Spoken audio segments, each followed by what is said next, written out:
raha ho an'ny boboko tamin'ny faharoa miaraka amin'ny candidat miaraka amin'ny ingénieur Rajoelina dia nisy ny fidinana ifontony niarahana tamin'ny Ramatoa Lantoka Kotomanga larana fahatelo ao ny boboko tamin'ny faharoa dia nisy ny descente izay nataony nitety ny elakela trano rehetra izay nahavitana ny asa i Ramatoa Lantoka Kotomanga ary nijery ireo foto-drafitrasa izay tokony mbola ho atao ao anatin'izany. Nilaza Lantoka Kotomanga fa maro ny asa efa vita ary maro koa nefa ny mbola ho kasaina mbola ho atao mba hampandrosoana ny tanànany boboko tany faharoa.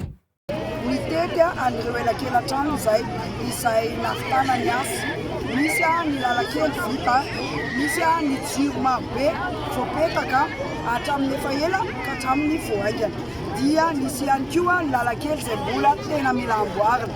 Be dia be zavatra mbola mila tohizana ary ilain'ny vahoaka. Fa ndreto izay dia tena hoe manolotena ho an'ny vahoaka boboko tamin'ny faharoa.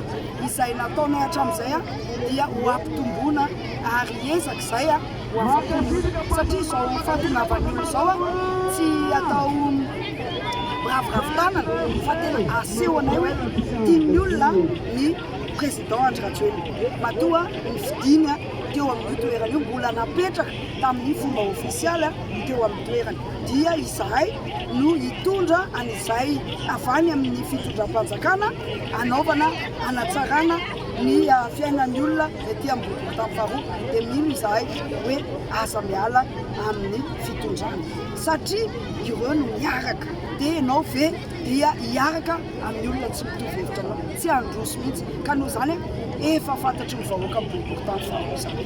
Ka dia manantena manome toky fa ho lasanay raha sitrapony tompo dia ho lasanay io siège anankiroa ho an'ny opposition. Tohanantsika zany izy ny candidat natolotry ny président Andry Rajoelina dia tohanantsika numéro 3.